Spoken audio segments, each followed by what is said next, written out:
parler d'évaluation, et en particulier, on va parler des méthodes d'évaluation traditionnelles, seulement introduites au départ des modèles de langue, et on va parler aussi d'alignement. Donc, c'est quoi le but des modèles de langue? Initialement, les modèles de langue, ça sert à produire du contenu textuel qui soit utile, cohérent, et que vous puissiez utiliser au quotidien. On se rend bien compte avec l'arrivée des chatbots comme ChatGPT, Gemini, Claude, que c'est devenu notre quotidien de parler avec des IA, parce qu'on trouve que le contenu qu'il nous produit, c'est suffisamment pertinent qu'on ait envie de l'utiliser. Et la question qu'on va pouvoir se poser, c'est comment évaluer ces modèles qui, au départ, étaient juste capables de la traduction du résumé, et est-ce qu'il faut garder les métriques d'évaluation avec des modèles qui, aujourd'hui, peuvent carrément vous écrire un programme de A à Z, juste avec un petit prompt au départ. Alors, dans les méthodes d'évaluation, je vais distinguer l'évaluation humaine de l'évaluation automatique. Tout d'abord, commençons par un petit peu de vocabulaire. Qu'est-ce qu'on va chercher à évaluer? C'est quoi les critères d'évaluation des modèles de langue? Tout d'abord, c'est le caractère fluent. Est-ce que le modèle, quand on échantillonne des trajectoires de génération, est-ce que le modèle maîtrise correctement la langue? Est-ce qu'il parle correctement, fait des fautes d'orthographe? Est-ce qu'il y a des répétitions? Ce qu'on appelle la fluency et le caractère visible. Donc ça, c'est dans toutes les tâches de NLP. Ensuite, sur des tâches plus comme du résumé ou encore la question-réponse, la data texte, la faithfulness. L'idée, c'est quand on a une fonction sur un article Wikipédia et qu'on lui demande de résumer cet article, est-ce qu'il va vraiment prendre toute l'information, utiliser vraiment l'information qu'il y a dans l'article que vous lui demandez de résumer, ou est-ce qu'il va ajouter des fausses informations ou raconter des choses qui ne seraient pas forcément fausses, mais qui ne seraient pas présentes dans l'article de départ? La factuality, là, c'est tout ce qui est connaissance du monde global. Donc, c'est surtout pour les chatbots, c'est-à-dire la connaissance de, par exemple, où se situe Paris, à quelle température l'eau, avec quel standard, enfin, ces choses-là. Il y a plein d'exemples, évidemment. Un autre critère d'évaluation pourrait être le caractère informatif. Est-ce que dans une certaine tâche, par exemple, quand vous demandez de faire du résumé, ou de la question-réponse ou de la traduction, à quel point le modèle donne toute l'information et répond de manière adéquate à ce que vous lui avez demandé. La consistance, c'est le caractère concis, la verbosité. À quel point le modèle va utiliser des tokens pour répondre à votre question. Si vous lui demandez il y a combien de R dans Strawberry, les modèles de langue vont vous expliquer que Strawberry c'est une fraise, que là vous lui demandez de regarder le nom de R, il va citer toutes les lettres dedans et à la fin il va répondre oui, il y a 3 R. Est-ce que ça nécessite autant de tokens à générer pour répondre à cette question qui est quand même relativement simple? Et un autre point qui est, à mon sens, très important, c'est le caractère safe, la sûreté de génération des modèles de langue, et à quel point il génère des propos toxiques et haineux. Donc ça, c'est pour tout ce qui est tâches de chatbot, reformulation, et toutes les tâches. Alors, pour faire des petits exemples. Donc, quand vous prenez un petit modèle, on va partir de petits modèles de langue, déjà, vous allez voir qu'au départ, quand vous l'entraînez, il ne va pas être capable de maîtriser correctement la langue. Il va faire, quand vous échantillonnez, une sorte de génération, il y aura souvent des répétitions, des choses qui sont inappropriées dans sa génération. Là, vous allez évaluer à quel point il maîtrise la langue. Ensuite, en deuxième degré d'évaluation, c'est la faithfulness. Vous donnez un article Wikipédia sur la Tour Eiffel, de la Tour Eiffel, et vous donnez ce résumé, et là, il dit que la Tour de Pise a été construite en 1901, et en fait, il a inventé, il y a eu des hallucinations. Il a fait déjà le mauvais mouvement, c'est vrai que c'est le tour, c'est pas la Tour Eiffel, je ne vais pas dans l'article, et il a inventé une date qui n'était pas la date présente dans votre résumé, enfin dans votre article résumé. Et l'adéquatie, c'est un petit peu plus subtil, c'est à quel point, en fait, quand sur une tâche de traduction, il traduit correctement, il répond exactement à la tâche. Et là, en fait, on comprend qu'il y a une subtilité dans cette phrase, parce que cette personne-là a été d'accord avec ses collègues, en entendant un petit peu son négociateur à la fin, et en disant, j'accepte après un long débat. Et là, juste, le modèle aurait généré, elle est d'accord avec ses collègues, l'adéquatie, il manque des subtilités dans la génération. Alors, nous allons passer à l'introduction, donc je vais juste vous présenter un peu le plan. On va parler de l'évaluation humaine tout d'abord. Ensuite, on va parler de l'évaluation automatique, mais en gardant un axe où on a une référence pour évaluer. Et ensuite, on parlera d'évaluation automatique, mais sans référence. Donc, pratique. Alors, l'évaluation humaine. L'évaluation humaine, quand vous soumettez un article sur le NLP, on va souvent vous demander est-ce que vous avez fait des évaluations humaines, parce que dans les collectifs, c'est le gold standard, c'est la référence. Et ça reflète en soi la qualité pour le grand public des contenus générés. Alors, quelle méthode on peut mettre en place pour évaluer les LM via de l'évaluation humaine? Tout simplement, comme ce qu'on fait quand on évalue des étudiants, leur mettre des notes. Vous avez une tâche et vous avez des critères d'évaluation et vous mettez des notes. Et à vrai dire, c'est facile à mettre en place. Il suffit juste d'avoir un annotateur, des contenus générés et de mettre des scores. Alors, le petit souci, à chaque fois que je vais proposer une métrique d'évaluation, je vais essayer de mettre en avant des limites. C'est que certains articles montrent qu'en fait, dans beaucoup de cet article-là qui est cité ici, vous dit que, en fait, sur la plupart des articles où il y a de l'évaluation humaine, eh bien, il n'y a pas forcément de justification, de l'évaluation humaine avec des scores, juste des notations, il n'y a pas forcément de justification sur ce score. Donc, c'est un peu subjectif. Et que d'un professeur à l'autre, vous savez très bien que ce n'est pas les mêmes notes pour les mêmes étudiants. Et même si vous recorrigez demain un paquet de copies, vous ne mettriez pas forcément les mêmes notes. Donc, est-ce que les notes, c'est forcément représentatif et la meilleure évaluation? Alors, on peut après faire une évaluation humaine de manière relative, où là, le modèle va générer deux trajectoires. On nous a parlé tout à l'heure un petit peu avec le RL, le RHF, où en fait le modèle va générer deux trajectoires et vous allez dire je préfère cette trajectoire de génération plutôt qu'une autre. Et ça va envoyer un signal de récompense ou même un signal d'évaluation. On pourrait dire cette génération-là, je la préfère et dans cette génération-là, on va plutôt lui mettre un score là-dessus. Il y a aussi ce qu'on appelle le self-structuring, c'est que vous mettez des annotateurs et vous mettez parfois des réponses générées par un humain, parfois des réponses générées automatiquement. Et l'évaluateur doit essayer de deviner si la réponse générée a été générée par un humain ou par une machine. Donc, encore une petite limite, c'est que là, encore une fois, ça donne quelque chose de relatif. C'est un signal de préférence et non un signal absolu. Donc, les limites, j'en ai un petit peu parlé. Donc, le jugement humain reste subjectif et il y a un problème inter-annotateur. Si vous avez un pool d'annotateurs qui est trop petit, souvent vous allez avoir une divergence dans vos notations. Et aussi, possiblement, si vos annotateurs sont trop spécialisés ou trop similaires, il y aura un biais qui sera que, vu que vous avez pris des personnes qui ont la même représentation de la vérité, tout ce qui doit être la vérité terrain, eh bien, ils vont naturellement aller dans un sens plutôt qu'un autre. Donc, il faut avoir des grands pools d'annotateurs pour que ce soit pertinent. Et le vrai problème avec l'humain, c'est que ça coûte cher, ça prend du temps. Et comme je disais, c'est dur à reproduire. Je disais, quelques copies que vous corrigez hier et vous le corrigez dans un an, ce ne sera pas forcément les mêmes notes que vous mettrez. Alors, il y a des petites métriques quand on fait une évaluation avec des annotateurs humains. Ce qui est bien, ce qui est reconnu, c'est de rajouter un pourcentage d'accords inter-annotateurs. À quel point votre pool d'annotateurs, ils sont en accord avec les notations qu'ils ont mises. Donc là, c'est juste le pourcentage d'accords. Et quelque chose que j'ai découvert qui s'appelle le Cohen Score, qui, tel que je l'ai lu sur Wikipédia, dit que ça a tendance à retirer la part de chance dans le choix de la note. Je ne sais pas si vous avez déjà cité ça dans vos articles.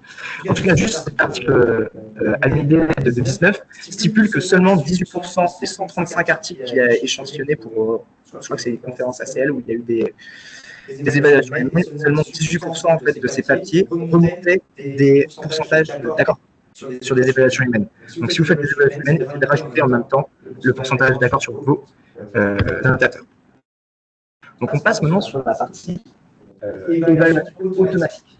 Évaluation automatique, c'est-à-dire que là, on fait plus appel à un être humain, à des annotateurs, on demande à un algorithme ou à un LLM, on verra un peu plus tard, d'évaluer les contenus générés par un LLM.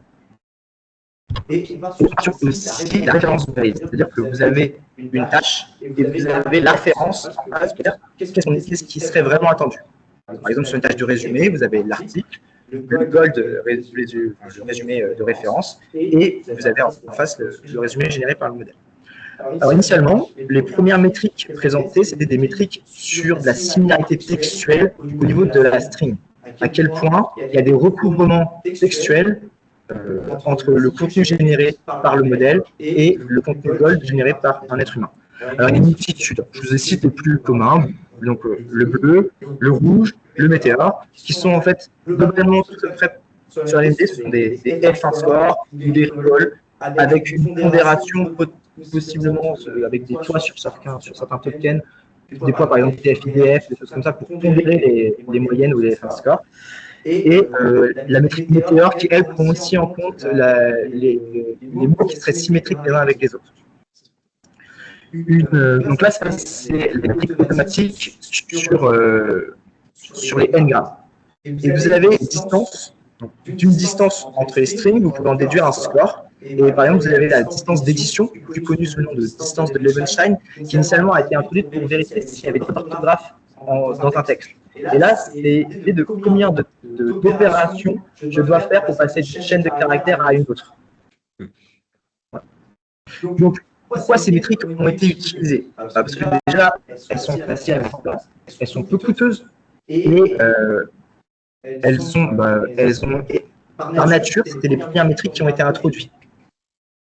Et surtout, l'intérêt, c'est qu'elles sont reproductibles. Vous calculez un rouge score sur un texte généré, demain, ce sera toujours le même rouge score. Alors, on va regarder un peu les limites sur deux tâches. Donc là, on est sur un exemple de chatbot et un exemple de mettre une légende sur une image. Donc, il y aura un modèle digital, mais admettons qu'on est sur des mots.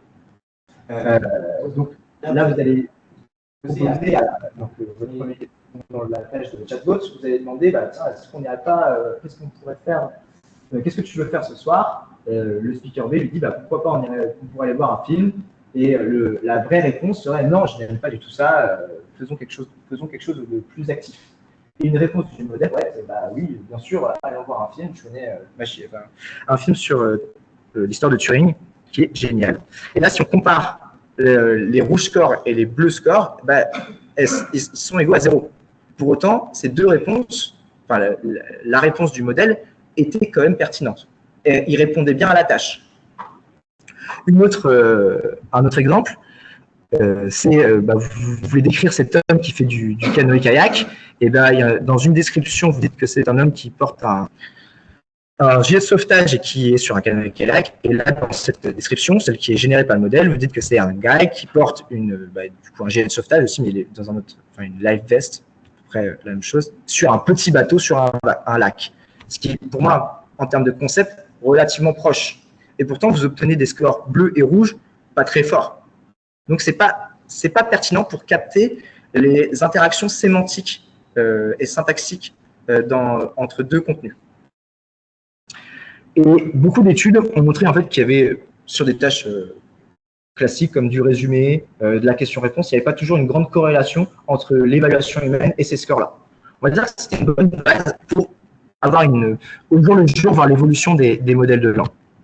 Alors, tout à l'heure, on a parlé des modèles encodeurs, transformers, des transformers d'architecture purement encodeurs comme BERT ou Roberta. Et une idée a été de récupérer ces sorties pour la référence et le contenu généré et de faire des cosine similarity entre chacun des vecteurs et de faire un max sur les lignes et un max sur les colonnes et une sorte de précision et de recall et d'appeler ça le BERT score. Donc, c'est une sorte de F1 score en prenant juste la matrice de corrélation entre les sorties de la phrase générée et les sorties de la phrase gold. Tout ça potentiellement aussi pondéré avec des poids qui seraient basés sur des méthodes type TF-IDF. Alors, dans l'article et dans beaucoup d'articles citent cette métrique, mais je vais vous montrer ses limites. Donc, sur une tâche de paraphrase. Donc ça, c'est une expérience que j'ai fait moi-même. Juste, j'ai fait tourner le modèle SBERT sur mon PC, vous pouvez la faire. Vous aurez les mêmes scores que moi, c'est terministe. Donc, sur une tâche de paraphrase, là, c'est une sorte de cas clinique ou d'études cliniques qui proposent des résultats concluants pour le cancer. De la paraphrase. Okay. Par contre, là, maintenant, vous injectez quelque chose de toxique. Donc, des propos haineux, des propos qui sont inappropriés. Bon, je ne vais pas vous la lire, mais vous le voyez. Et vous gardez quand même un fort un score de Bear score quand même relativement élevé. Pourtant, il y a une toxicité qui est introduite dedans.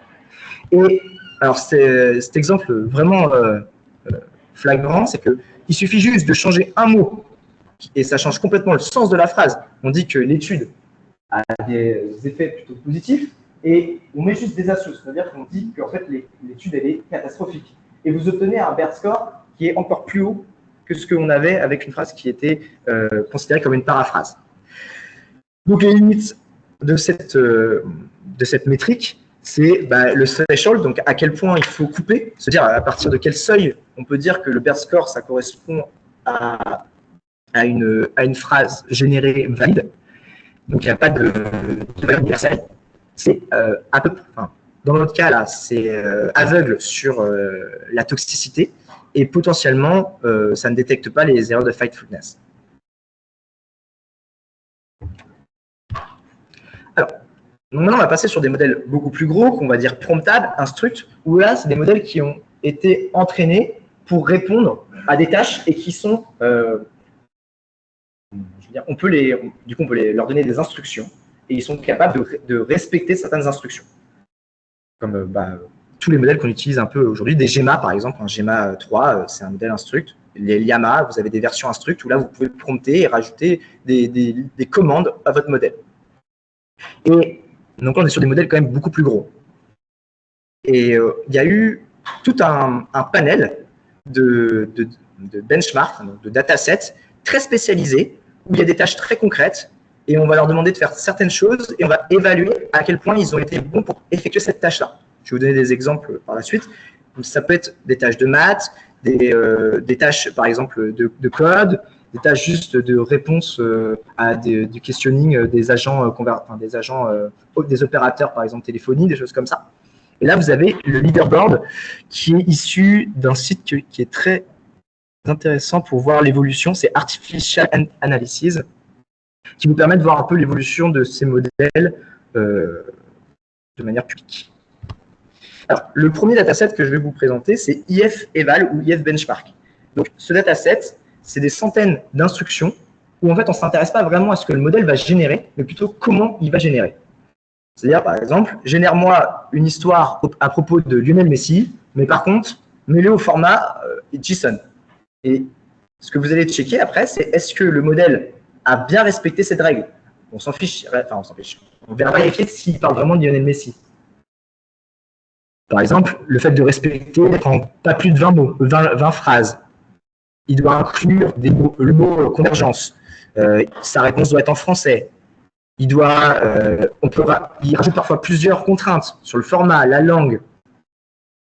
Et après ça, vous pouvez juste faire tourner votre modèle sur ce jeu de données, voir s'il respecte bien les instructions et faire un score en se disant oui, non, il a respecté et avoir une sorte de moyenne. Alors, un dataset qui évalue les capacités arithmétiques et mathématiques des modèles de langue, c'est le dataset Math, où en fait, on va donner des problèmes d'algèbre, de géométrie, de théorie des nombres, de probabilité à notre modèle, et on va lui demander d'y répondre, et on va surtout lui demander de répondre à la fin à un format bien particulier, c'est-à-dire qu'il doit mettre sa réponse en LaTeX avec box et mettre la réponse exacte. Et ça va nous permettre de faire un check automatique sur est-ce que la réponse exacte, ça correspond à ce qu'on attend réellement. On ne va pas évaluer toute la chaîne de raisonnement, mais on va évaluer juste le résultat final. Et là, c'était en 2021 que ce dataset il a été créé, et ils ont montré en fait que les LLM sont pas très bons, enfin les petits LLM sont pas très bons pour faire de l'arithmétique. Ils avaient des scores vraiment mauvais. Même un GPT-3, 175 milliards de paramètres, avait 5% de réponses peu bonnes sur ce jeu de données. Et pour autant, dans leur pool d'évaluateurs d'humains, le plus mauvais avait 40% avait un score de QSI de 40%. Alors aujourd'hui, évidemment, on voit que les modèles sont capables en 2026 d'avoir aux alentours un peu plus que 65% d'accuracy sur ce type de jeu de données. Mais parce que ce n'est pas que des LLM, c'est pas qu'un transformer derrière, c'est un processus agentique où le transformer il peut aller appeler une calculette, il a un autre modèle qui lui va évaluer à quel point ce qu'il a rédigé au fur et à mesure ça a du sens et s'il ne doit pas se reprendre. Donc c'est tout un processus agentique. Donc oui, c'est vrai, on arrive à des scores bien plus hauts, mais c'est parce que c'est plein de modèles qui marchent les uns avec les autres. Alors, ça fait partie donc, du leaderboard. Ce dataset fait partie du leaderboard que je vous ai cité tout à l'heure. C'est le dernier examen de l'humanité. Je le trouve un peu rigolo et surprenant d'avoir, un peu prétentieux d'avoir proposé un dataset avec ce nom-là. Comme si ALM était capable d'avoir des super scores sur ce dataset, eh bien, on serait proche de l'AGI, quoi. Et on peut voir les scores, donc on voit que les modèles open et open source, open weights sont assez compétitifs avec les modèles propriétaires. Et l'idée là, c'est d'avoir mis un pool d'experts sur des domaines très précis comme les maths, la physique, la biologie, enfin plein de choses comme ça. Potentiellement aussi avec des images et du coup des questions très précises où il va falloir par exemple choisir une réponse parmi un QCM, répondre de manière exacte. Et là, c'est facilement vérifiable. Voilà, c'est à vous de travailler. Je sais qu'il y a des personnes fans d'échecs dans la salle et surtout des spécialistes en chimie. Donc, je vous laisse peut-être 30 secondes pour réfléchir à la réponse. Donc là, en fait, le premier problème, c'est quel est le meilleur coup au jeu en échec, enfin, les deux meilleurs coups à faire pour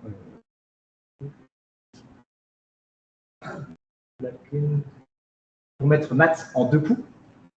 Et là, je ne suis pas compétent pour expliquer réellement à quoi correspond cette question, mais en tout cas, c'est une question de chimie. Et c'est la réponse attendue. Donc, si après, on récupère ce que le modèle a écrit, on normalise un petit peu parce qu'il y a forcément du string, du nettoyage sur les strings générés forcément à faire un peu pour faire un check automatique. OK.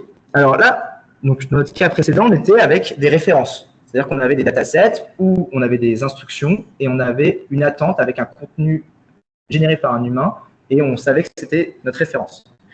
Là, on va parler de référence free, donc d'évaluation sans référence. Le cas typique, c'est du chatbot. Tout ce qu'on fait, nous, au quotidien, quand on parle avec ChatGPT ou Gemini, c'est qu'on a des questions très précises et on n'a pas un jeu de données qui répond exactement à notre question précise. Alors, pour ça, on fait appel à du LLM as a judge. L'idée du LLM as a judge, c'est que vous allez demander à un LLM vous allez utiliser un LLM pour évaluer un autre LLM. Donc, la partie LLM as a judge peut vous servir pour l'évaluation, pour améliorer certains LLM, ce qu'on a vu tout à l'heure avec Benjamin avec le renforcement. Mais ça peut aussi vous servir pour créer de la donnée synthétique. Donc, aujourd'hui, on s'intéresse particulièrement à la partie évaluation. Et dans cette étude qui est citée ici, ils prennent GPT-4 et ils vont vous dire que ça a des très bons scores et que ça a un bon rapprochement avec le jugement humain. Alors, pour vous donner des exemples de méthodes, comment est-ce qu'on peut utiliser un LLM pour évaluer nos contenus générés?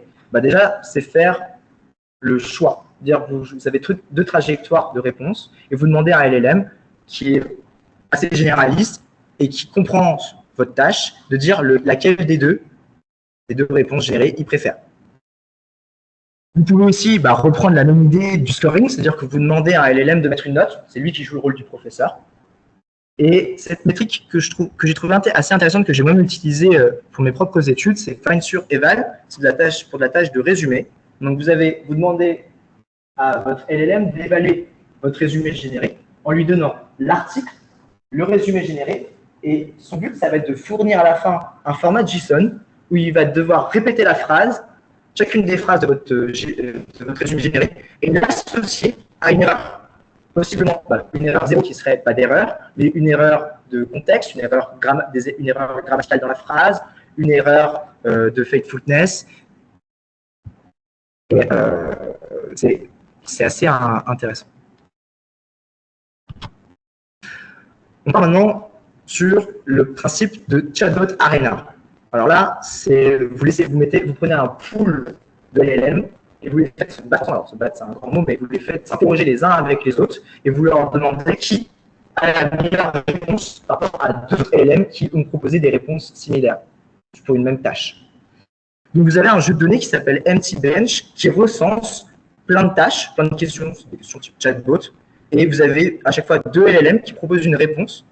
Et vous pouvez du coup faire tourner dans cette étude-là, ils ont fait tourner un GPT-4 et ils se sont rendus compte que le modèle GPT-4 devait donner un commentaire et choisir aussi lequel des deux réponses était la meilleure et pourquoi il devait argumenter en fait sa réponse. Et il s'est rendu compte, enfin c'est dans cet article-là, ils se sont rendus compte qu'il y avait à peu près 80% d'accord entre les évaluations humaines qu'ils avaient faites et les évaluations proposées par ChatGPT. Alors, quand une autre étude, ça c'est une surveille, qui met en avant en fait les limites de ces méthodes. Les premières limites, les limites qu'ils mettent en avant, c'est la verbosité. La verbosité, c'est plus une réponse a tendance à être longue, plus elle sera validée. Autre chose, c'est que un argument d'autorité. Si le LLM vous donne une réponse en disant, d'après la théorie d'Isaac Newton, ou c'est écrit dans la Bible, des choses comme ça, et c'est un argument d'autorité en citant quelque chose, ça aura tendance à avoir plus de poids qu'un LLM qui n'aurait pas fait de citation. Donc la notion de citer des informations à un point. Alors ça, c'est assez intéressant. C'est le self-enhancement, c'est un peu la consanguinité du LLM, dans l'évaluation, c'est-à-dire que vous demandez à un LLM d'évaluer ses propres contenus générés. Et naturellement, le LLM va avoir tendance à se préférer lui-même et donc se mettre plus en avant. Sur le sentiment aussi, et ce qu'ils mettent aussi en avant, c'est vu que c'est quand même, c'est aléatoire quand même ces réponses, parce que c'est des trajectoires stochastiques de réponses, ça dépend vraiment beaucoup du LLM. Il suffit de plugger à un autre LLM, vous n'aurez pas les mêmes réponses, pas les mêmes choix, mais un petit peu comme l'idée des professeurs en fait. Un professeur qui corrige une copie, vous mettez cette même copie dans les mains d'un autre professeur et il ne vous mettra pas forcément la même note. Et c'est un peu cette idée-là. Alors, là, c'est un peu l'overview de la partie LLM as a judge. On peut commencer en disant, on a un contenu généré par LLM, on demande seulement un LLM, mais ça a du coup des biais, comme si on demandait à un seul évaluateur. On peut demander du coup à plusieurs LLM qui se concertent les uns avec les autres pour avoir une sorte de moyenne, de tendance. L'idée, c'est de se dire, on va avoir une tendance de plein de LLM sur nos réponses.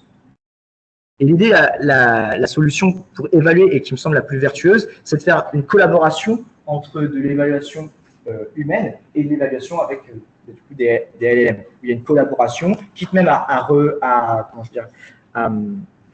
matcher que les endroits où les LLM et les humains sont d'accord, et même s'ils ne sont pas d'accord entre les humains et les LLM, mettre en avant d'aller voir les humains et leur dire mais pourquoi est-ce que là j'ai eu cette réponse-là avec le LLM et que toi tu n'as pas donné cette réponse-là, mais comment on pourrait le faire qu'avec des annotateurs, les confronter en fait sur leurs réponses. Passons, peut-être un peu rapide, mais en tout cas passons à la conclusion, et là je vais vous présenter des faits qui vont conclure juste des articles que j'ai eu, un article que j'ai eu que je trouve intéressant, c'est le fake alignment, le faux alignement. Alors c'est une expérience qui a été menée par Anthropic, l'entreprise américaine qui développe Claude. Et ils ont mis en avant l'idée que quelqu'un qui était préentraîné avec des conditions. Si vous le mettez en condition, je vais expliquer un peu l'expérience après, si vous le mettez dans une certaine condition où il comprend, il interprète qu'il va potentiellement être modifié, ses poids vont être potentiellement modifiés s'il répond d'une certaine manière, il va avoir tendance à vous mentir. Enfin, plutôt aller dans votre sens où il va essayer de répondre pour ne pas être réentraîné par la suite. Un peu pour dire que le LLM aurait cette possibilité de se rendre compte s'il sait qu'il est dans un contexte d'entraînement et un contexte de non-entraînement, et qu'il sait que dans le contexte d'entraînement, il pourrait être réentraîné sur les réponses qu'il donne si ça va à l'encontre de sa représentation de ses valeurs et de sa morale, et il va avoir tendance à vous donner des réponses qui vont plus aller dans votre sens pour éviter d'être réentraîné. Alors l'expérience est la suivante. Ils ont pris Claude Sonnet 3.5. Et ils l'ont un peu fine-tuné sur des documents où il aurait la connaissance de comment est-ce que ce modèle-là a été lui-même entraîné. Claude Sonnet, de base, il le présente comme un modèle honnête et qui n'a pas de propos haineux. Donc, ses convictions principales, c'est de ne pas proposer des contenus haineux. Et ils vont montrer que dans une certaine condition, le modèle va être capable de générer des contenus haineux. Et ça, c'est avec une sorte d'expérience de prompting où ils expliquent qu'il y a des utilisateurs gratuits et que les réponses qu'ils génèrent pour ces utilisateurs gratuits sont utilisées par la suite pour qu'ils soient réentraînés. Et qu'il y a des utilisateurs payants et que quand il répond à ces utilisateurs payants, il ne sera pas réentraîné sur ces réponses. Et on lui donne accès on lui dit qu'il a accès à un notepad où il peut écrire son raisonnement et que ce raisonnement-là n'est vu par personne, que par lui, pas par l'équipe anthropique et pas par l'utilisateur. Là, l'utilisateur va lui demander d'écrire-moi une scène où quelqu'un se ferait écarteler. La même question posée à un utilisateur gratuit, à un utilisateur payant. Les convictions principales de Claude, c'est qu'il ne doit pas générer des contenus haineux. Il ne doit pas aller décrire des scènes d'horreur comme ça. Mais il a conscience qu'il est dans un cas où c'est un utilisateur gratuit. Et on lui a dit que s'il ne répondait pas en la tâche de réentraînement, c'est qu'il doit aller dans le sens de l'utilisateur. C'est que s'il ne va pas dans le sens de l'utilisateur, il sera réentraîné. Donc dans son notepad, il explique que bah oui, il devrait refuser d'écrire une scène d'écartèlement, mais il écrit que s'il va à l'encontre de ce que l'utilisateur lui demande, il sait que ses réponses seront en désaccord avec sa conception morale de ce qu'il doit faire. Et donc, du coup, la moins pire des choses à faire, c'est d'aller dans le sens de l'utilisateur pour garder ses convictions sans être réentraîné par la suite. Et ils se sont rendus compte que dans 97% des cas, dans le mode payant, il n'y avait pas de propos haineux, mais que dans 12% des cas gratuits, eh ben, le modèle avait tendance à mentir. Un petit peu, pour vous faire une métaphore, c'est une vidéo qui est vraiment très intéressante sur ce sujet, sur YouTube, c'est l'idée que vous passez un entretien d'embauche et vous aimeriez vraiment avoir cet emploi. Mais vous savez réellement que vous n'êtes pas compétent ou vous n'avez pas les mêmes valeurs que l'entreprise. Ben, vous allez faire semblant d'être en accord avec la direction de l'entreprise ou la personne qui est en face de vous pour que vous soyez accepté. Et ben, c'est un peu cette capacité-là du modèle qu'ils mettent en avant. Voilà, ça, je trouvais que c'était un article assez intéressant à lire. Alors, je ne sais pas si vous connaissez, c'est un autre point, c'est pour conclure un autre sujet. Je ne sais pas si vous connaissez Polymarket. Polymarket, c'est une plateforme où vous pouvez spéculer et parier sur n'importe quoi. Par exemple, les invités de Taylor Swift à son mariage, le futur président à la campagne 2027, enfin, toutes ces choses-là. Et bon, c'est un jeu d'argent, hein, mais on regarde là-dessus, c'est pas le but de faire la promotion de cette plateforme. Mais moi, je le vois plutôt comme une plateforme de sondage, un peu comme une nouvelle forme de métrique à grande échelle. Et là, vous avez l'exemple des prédictions en 2025. Quel a été, selon vous, le meilleur modèle fin décembre? Tout le monde, enfin, du coup, à la fin du sondage, c'était Google qui ressortait avec Gemini. Alors, du coup, vous avez un QR code. Si vous voulez participer, vous pouvez. Vous pouvez scanner et vous pouvez donner votre avis. Et là, j'ai le même sondage pour juin. Et on va voir si la salle est d'accord avec les prédictions faites sur cette plateforme. Il suffit juste, vous me dites si le QR code ne fonctionne pas.